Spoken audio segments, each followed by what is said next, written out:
يا حدا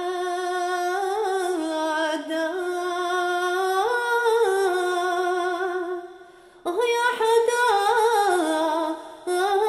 بنت الدار قاعدة تتخمم في كلام أختها نفيسة بنت الزنقة وتقول: إذا سمحت من حقها في الورث يلزم عليها تروح ويروح معاها عارف عالها، نكري أنا الغرفة ونعيش بكراها.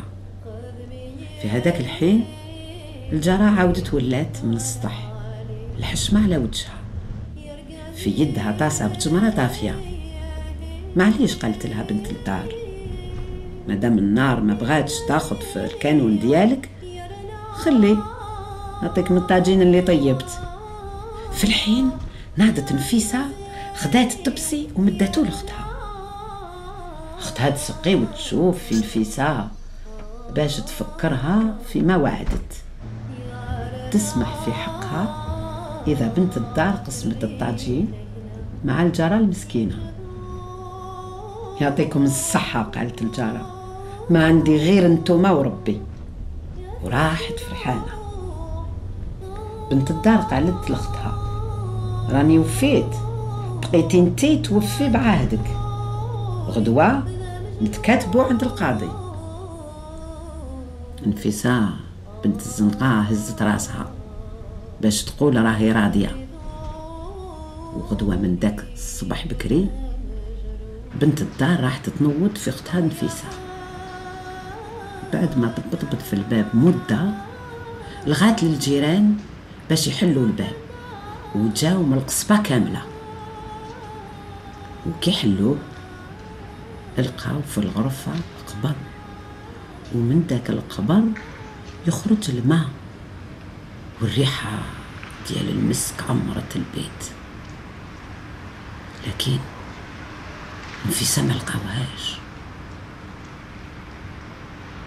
ومن هداك النهار دار نفيسة ولات مقام والناس تزور. هذه هي حكاية نفيسة واختها. الأسبوع الجاي حكاية حزية المشهورة، وكيفاش هي بنفسها عاشت قصتها. الساعة راهي 5 تاع الصبح، نخليكم مع نشرة الأخبار.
تسقم.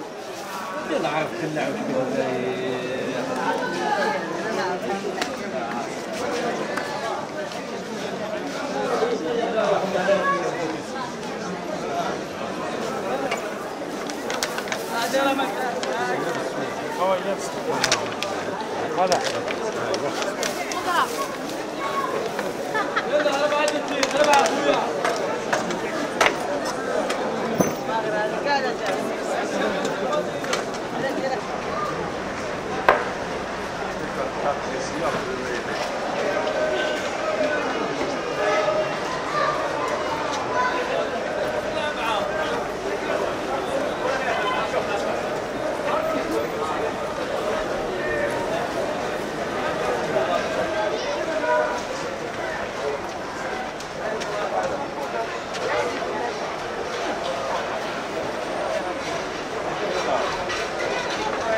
نحبك يا سارة، راني نحبك، خليني نسكن بقلبك، ما تخليني يا سارة، ولفتك يا سارة، ولفتك يا سارة، ولفتك أنا ولفت شوفت عينك، ما تخليني يا سارة، ما تخليني يا سارة.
Alors,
غرامي هلكني ولا عندي لا أب ولا أم ولا عم مسكين مرحوم بك.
وليدو فاتح له في مونطريس وانا لاسيونس لاكا بريفي. لاكا بريفي تاعو. فاتح على وليدو، فاتح وحده لوليدو، وحده اخت مرته. قصر على راحته. اسمع. قصر ما هذا غير عبد.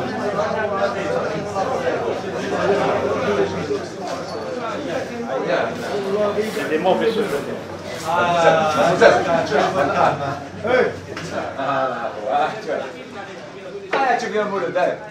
C'est un pays pauvre. On ne développe pas chez nous. Rien ne marche. Toujours des poissons. Tomber la nuit, le petit jour. Et ça va pas. C'est un ingénieur en Algérie qui est un mendiant. C'est un mendiant. Il n'a pas un sou de la poche. Tous les matins, il vient boire un café. Il ne paye pas. Ici, n'est pas dans la paix parce que. C'est la charité. C'est comme ça. Il faut chercher pour l'immigration. L'immigration, يا اخوان. هكذا اخويا العزيز. ل'immigration كما عندكم يلا نروحوا ليك.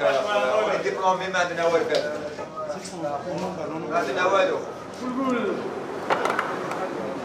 ملي رحت ما لحقنا منك حتى خبر، حتى الدراهم اللي بعتهم ما جاتش معاهم بريه. ماك وباباك راهم بخير وراهم يسلموا عليك. دراري كانا راهم بخير.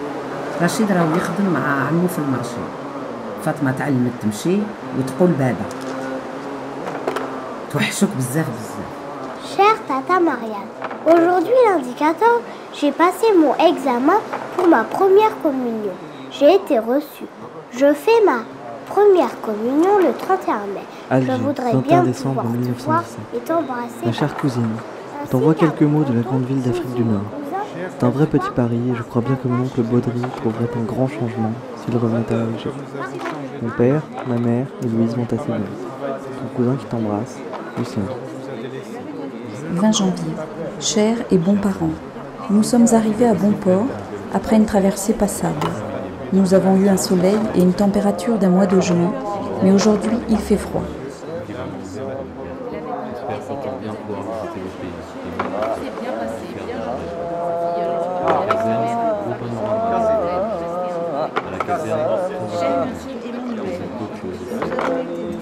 Ma chère amie, je profite du temps que je passe ici à Alger pour visiter la ville.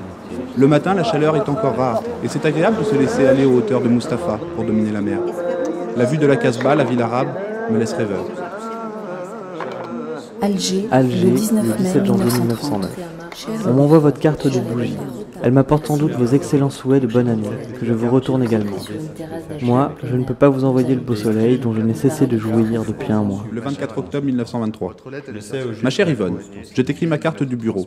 Je profite d'un petit moment de liberté car le travail ce matin n'est pas très pressé. Il ne l'est jamais d'ailleurs. Seulement, il faut toujours se méfier de l'adjudant de service, un espèce de vieux ronchon qui passe son temps à talonner les pauvres employés. Mais malgré ce vieux rempacté, cela ne m'empêche pas de temps en temps de faire un peu de correspondance. Ma chère Yvonne, je t'espère toujours en bonne santé et je serai heureux de te voir arriver rapidement à Toricrète. Je l'espère, et la situation des petits retraités s'améliorant, nous pourrons mettre à exécution le plaisir, la joie d'aller vous surprendre, c'est promis. Ma chère Victorine, tu es depuis un certain temps dans le plus grand silence. Aurais-je quelquefois ajouté dans ma lettre quelques mots qui pourraient te froisser?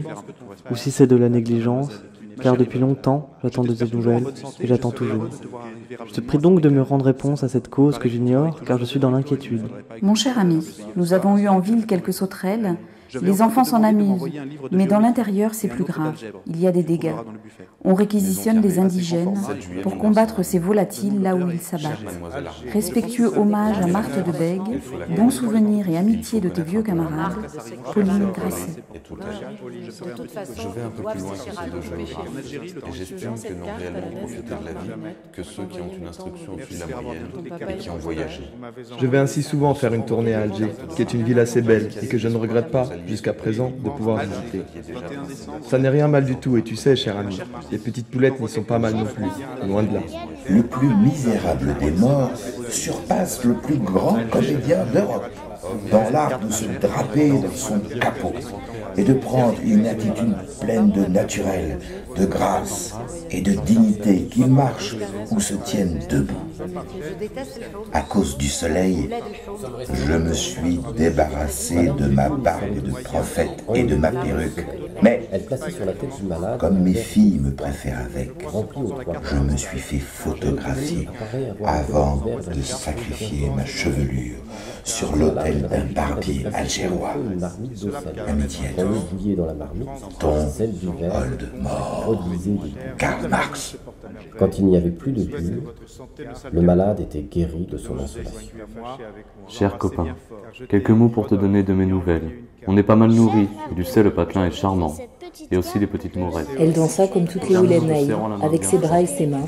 Les charmants pieds inquiets ne faisaient que tâter le sol comme une dalle brûlante. Elle dansa aussi avec les reins et avec les muscles de son petit ventre énergique. Nue, elle revint au milieu de la chambre, entre nous et les deux musiciens qui lui tournaient maintenant le dos.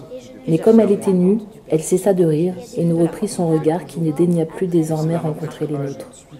Son regard s'en alla, franchissant nos têtes, chargé d'une gravité et d'un mépris souverain, rejoindre au loin le désert invisible. Colette. Le tout représente l'aspect de la vie intérieure au plus haut degré. L'architecture peint les besoins et les mœurs. Celle-ci ne résulte seulement pas de la chaleur et du climat, elle peint à merveille l'état social et politique des populations musulmanes et orientales. Elle s'apprécie à la marche, avec le pied. C'est en marchant, en se déplaçant que l'on voit se développer les ordonnances de l'architecture. C'est un principe contraire à l'architecture baroque qui est conçue sur le papier autour d'un point fixe, théorique. Je préfère l'enseignement de l'architecture arabe.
لأن هذاك ومن بعد كنت طيب في الشوربة بالجمعة ومن بعد أهل هذوك درتها فوق النار قال لي عطيني قلت لهم قلت تفطروا من بعد هما قعدوا مساكن وانا مازال ما طابت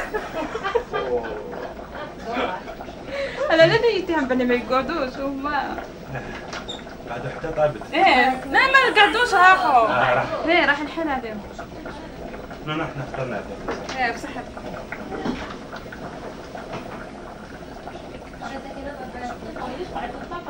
لا لا بس ما أعرف شديد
جاب له الباك Viens.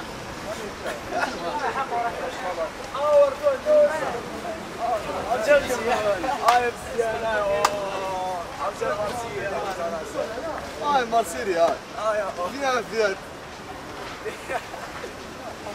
هذه حل زواليا انا قاعد لي بوب انا من هنا وجه قاسه يخرج هاي قاسه جيتنا راكم ميسيس اردوان هذا هو اردوان تاعنا اردوان الشام تاع معليش تقدر تدور شويه يحكم لنا هذا 4 ساعات هاي قاسه ارواح فيلم داكسيو هاي فيلم داكسيو قاسه يستوار فري هذه قولك هاي مشتغل الصوت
باش نحيها نقبل الطفلة ولا الولاد للسمش، نعمر الكاس تاع الماء، نشدو ونديرو في هذيك السربيتة ونقلبو على راس الصغير سواء الولد ولا الطفلة. نقعد شوية هيداك حاكم هذاك الكاس وبعد تبدا يطلع هذوك من باب ولدها ضراتو السمش.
شوف مستقيم. ماشي صور، أنا صورة بالجدع.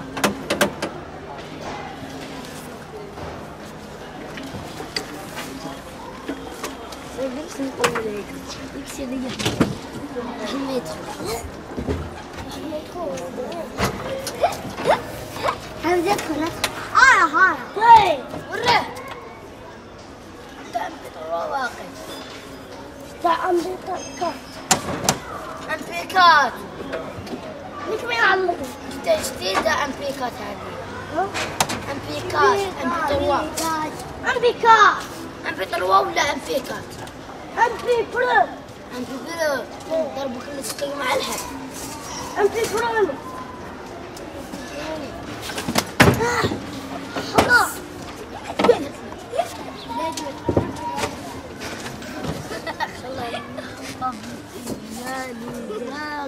خلاص ما زالوا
Mes réalisations déconcertèrent et rendirent enragés les architectes formalistes de la revue de M. André Bloch, ce pisse-froid de l'architecture abstraite. Lui et sa clique s'indignèrent de cette pierre et de ces décors, alors que le triste béton brut de décoffrage et les plastiques frigides des misérabilistes étaient à la mode.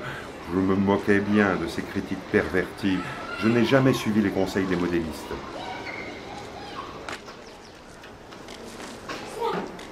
Mais cette fois, l'importance du programme et la grandeur du site m'engagèrent à reprendre l'ouvrage, à m'orienter vers une nouvelle dimension. Cette ville, pour les plus pauvres, serait un monument.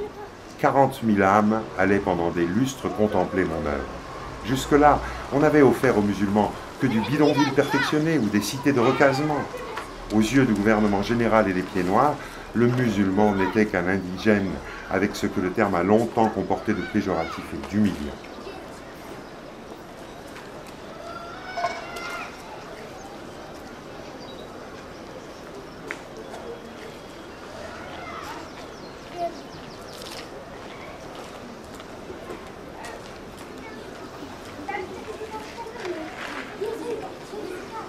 J'avais décidé de construire des immeubles de hauteurs différentes, dominés par une tour de 20 étages, dressée comme un beffroi au centre de la composition, sur la place du marché.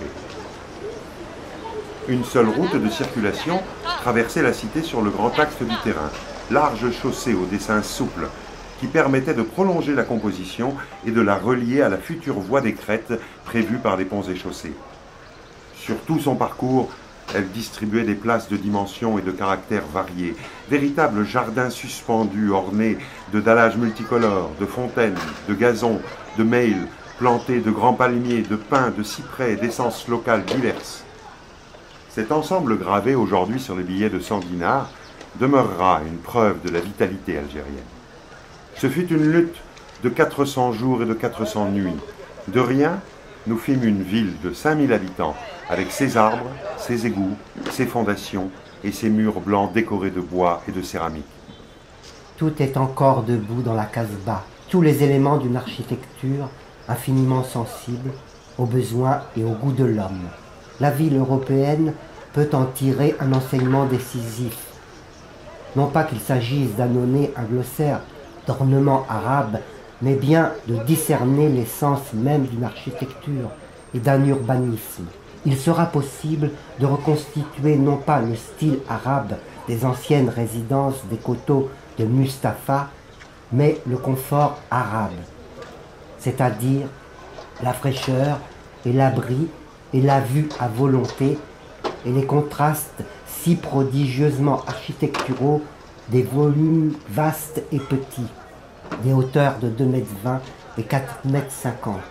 Monsieur le maire, concédez-moi que cette idée n'est pas pour dans 100 ans. Elle est dans l'immédiat d'aujourd'hui. Et telle, elle est raccordable aux solutions futures qu'Alger, capitale d'Afrique, pointe sud du quadrilatère, Paris, Rome, Barcelone, devra tôt ou tard aborder. Je veux que mes plans aient raison, et seulement mes plans. Malgré les gens au pouvoir, malgré les fluctuations politiques. Un plan technique est en dehors de la politique.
ما حاجة ما عندكش تقعد هنا.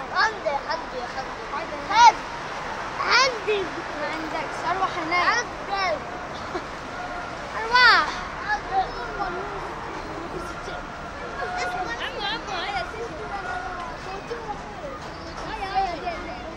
عمو هيا وتقدمت بلا سيري. اصبر هاي صقيفه ولي صور بالدليل وفي طالع ونشوفوا لايفين. علي علي علي ونشوف بحر لنا في باري وما بولي أرض يشي ودم كيفولي. علي علي علي ونشوف بحر.